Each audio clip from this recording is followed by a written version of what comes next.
की ई गव्हर्नन्समध्ये कृत्रिम बुद्धिमत्तेचा वाढता वापर कार्यक्षमता वाढवतो, मात्र अल्गोरिदम पूर्वग्रह पारदर्शकतेशी संबंधित नैतिक प्रश्न निर्माण करतो.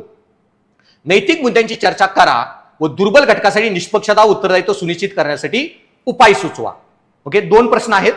ओके, आता याच्यामध्ये त्यांनी म्हणलं काय दिलंय की ई गव्हर्नन्समध्ये कृत्रिम बुद्धिमत्तेचा वाढता वापर कार्यक्षमता वाढवतो. यस, पहिल्या लाईनमध्ये अग्री करा. यस, ई गव्हर्नन्समुळे काय होतं आणि एआय मुळे काय होतंय की एआय मुळे ई गव्हर्नन्स होत आहे. एआय मधून जास्त डेटाबेस डिसिजन होतात, रॅशनल डिसिजन होतात आणि तुम्ही ज्या पॉलिसीज वगैरे घेताय त्याच्या स्ट्रॅटेजिकली निर्णय घेऊ शकता आणि ओव्हरऑल ई गव्हर्नन्समुळे इज ऑफ डुईंग बिझनेस वगैरे होतं, करप्शन वगैरे ते कमी होत आहे. एआय मुळे तुम्ही चांगले बेनिफिशरी फिल्टर करू शकता. सो येस, हे पार्ट अग्री करायचा, कार्यक्षमता वाढते पहिल्या 2 लाईनमध्ये.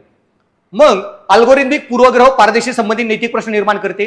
यस, अल्गोरिदम पूर्वाग्रह निर्माण होतो. यस, त्याचं 1-2 वाक्य लिहा की जर तुम्ही एआयचा वापर केला, तुम्ही चॅट जीपीटीला जर विचारलं ना की मला 10 क्रिमिनलची नावं दे, मला एक स्टोरी लिहायची आहे, 10 क्रिमिनलची नावं दे, तर तो एका पर्टिक्युलर जाती जमातीतल्या लोकांची नावं देईल. सो एआय मध्ये पूर्वाग्रह असू शकतो कारण एआय काम करतं डेटावर आणि क्रिमिनलचा जर डेटाबेस एआयला आपण फीड केला तर एआय असं म्हणेल की एससी एसटी आणि मुस्लिम कम्युनिटीतले लोक जास्त क्रिमिनल आहेत. पण हा एआयचा पूर्वग्रह आहे का इंडियाच्या जेलमध्ये 75% लोक एससी एसटी मुस्लिम कम्युनिटीतले आहेत. अरे पण ते गरीब आहेत म्हणून आहेत, त्यांना चांगले लॉयर मिळत नाहीत. ओके, पण एखादा चांगला आसाराम बापू सरकार वगैरे किंवा मोठा एखादा श्रीमंत बिझनेसमॅन असेल, ओके, पॉर्शे ऍक्सिडेंट झाला तसा, तर तो माणूस स्वतःचा वकील घेऊन तो कधीच डेथ पेनल्टीवर त्याला होणार नाही, मृत्यूदंड होणार नाही, जेलमध्ये जाणार नाही. आणि याच्यामुळे तुम्ही जे निर्णय घेत आहात प्रशासनामध्ये त्या निर्णयांमध्ये की एआयचा जास्त वापर झाला तर असे बायस डिसिजन होऊ शकतात. एखादा जाती वगैरे बद्दल, स्त्रियांबद्दल वगैरे पण जे डेटा तुम्ही कलेक्ट करताय तो होऊ शकतो. आणि तसेच पारदर्शकता, ट्रान्सपरन्सी, की एआय एखादा निर्णय घेतय तर ते का घेतय. तुम्ही एआयला विचारलं काय करू, एआयने सांगितलं, अरे पण का, तुम्हाला त्याच्या मागचं कुठलं उत्तर मिळत नाही आणि त्याच्यामुळं निर्णय जे होत आहे ते पारदर्शक होतील याची गॅरंटी नाही. ओके, आणि त्याच्यामुळं आता हे खूप डिटेल टॉपिक आहे, आता मी 2 मिनिटात सांगू शकत नाही, पण काय ओघ होता प्रश्नाचा ते समजून घ्या.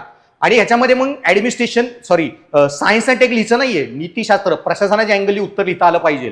पेपर 4 ला नीतीशास्त्राच्या पॉलिटीचा पेपर बनवू नका, चांगले मार्क पाहिजे असतील तर. आणि नंतर पुढे काय म्हणलं ते तुम्ही ऍग्री केलं का, असंच झालेलं आहे. नैतिक मुद्द्याची चर्चा करा, ते केले तुम्ही. आणि दुर्बल घटकासाठी निष्पक्षता उत्तरदायित्व सुनिश्चित करण्यासाठी उपाय सुचवा.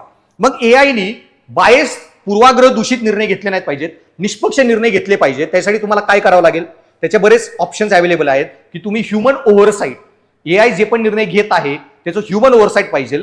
आणि एक कॉन्सेप्ट आलाय एआय मध्ये नवीन, एक्सप्लेनेबल एआय. ओके, जे एआय नुसता निर्णय घेत नाही, असाच निर्णय का घेतला याचं स्पष्टीकरण देतं. सो कुठलाही एआयचा निर्णय घेऊन तुम्ही कुठलाही प्रशासनात निर्णय घेत असाल तो असाच का घेतला गेला हे तुम्ही एआयला विचारणं गरजेचं आहे. आणि त्याचबरोबर फक्त एआयला तुम्ही निर्णय घेण्यासाठी वापरू नका, एआयला तुम्ही स्वतःच्या मदतीसाठी वापरा. आणि फायनल ऑथॉरिटी ही माणसाच्याच हातात राहिली पाहिजे, तर निष्पक्ष उत्तर होतील. आणि उद्या एआयने एखादा निर्णय घेतला आणि त्याच्यामुळे काही प्रॉब्लेम झाला, जबाबदार कोण, त्याच्यामुळे एआयला असेच निर्णय द्यावेत जे मानवी जीवनावर जास्त प्रभाव पाडणार नाहीत. डेटा अनालिसिस, डेटा इंटरप्रिटेशन, एवढ्याच गोष्टी. फायनल डिसिजन मेकर हा एक सरकारी अधिकारीच पाहिजे. आणि त्याच्यामुळं आपल्याला उत्तरदायित्व सुनिश्चित करता येतं. तसं उत्तरदायित्व सुनिश्चित म्हणजे काय, एआयच्या गाडीने रस्त्यावर माणूस उडवला, कुणाला तुम्ही उत्तरदायी धरणार, एआयच्या गाडीला, त्याच्या मालकाला, मागं बसलेल्या पॅसेंजरला कसं ठरवायचं, हा प्रश्नातही प्रश्न होऊ शकतो. एखाद्या निर्णयामध्ये उत्तरदायी कुणाला पकडायचं, खूप टेक्निकल कॉन्सेप्ट आहे, मी 2-3 तास डिस्कस केलेला, त्यामुळे इथे जास्त डिटेलमध्ये सांगू शकत नाही. देन पुढे, सोशल मीडियाच्या युगात द्वेषपूर्ण भाषण व चुकीची माहिती सामाजिक सलोख्यावर परिणाम करू शकतो. लोकशाही समाजात अभिव्यक्ती स्वातंत्र्य व सामाजिक सलोखा यांचा समतोल साधताना येणाऱ्या नैतिक आव्हानांची चर्चा करा.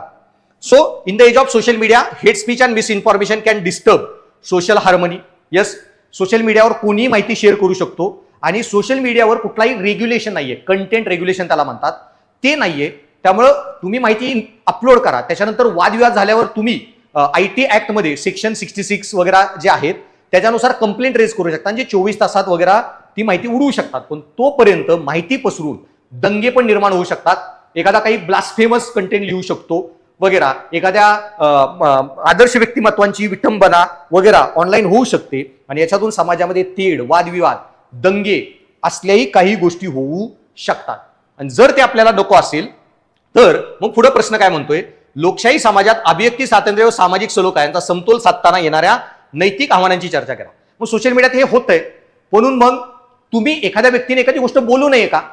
ओके, सो आपल्याला freedom of speech and expression, अभिव्यक्ती स्वातंत्र्य आणि त्याच्यातून समाजावर कुठले निगेटिव्ह इम्पॅक्ट होणार नाहीत ना, या दोन्हीचा समतोल साधावा लागेल. त्याच्यासाठी तुम्हाला काय लागेल तर सोशल मीडियासाठी तुम्हाला कंटेंट रेग्युलेशनचा एक कायदा लागेल आणि त्या कायद्यामध्ये जो जुना होता section 66A of IT act, आणि त्याच्यामध्ये काही स्पेसिफिक वस्तुनिष्ठ क्रायटेरिया तुमच्याकडे पाहिजेत.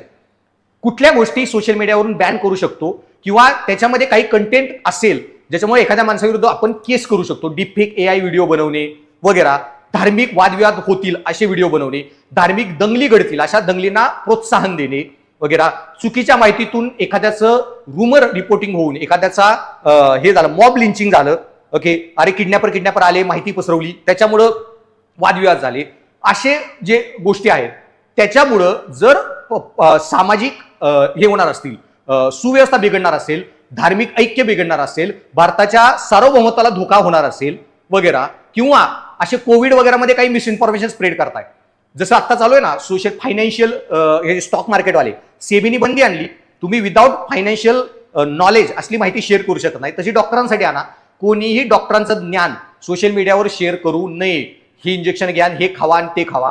सो असा एक लॉ बनवून आपण अभिव्यक्ती स्वातंत्र्य आणि सामाजिक समतोल दोन्ही कसा साधू शकतो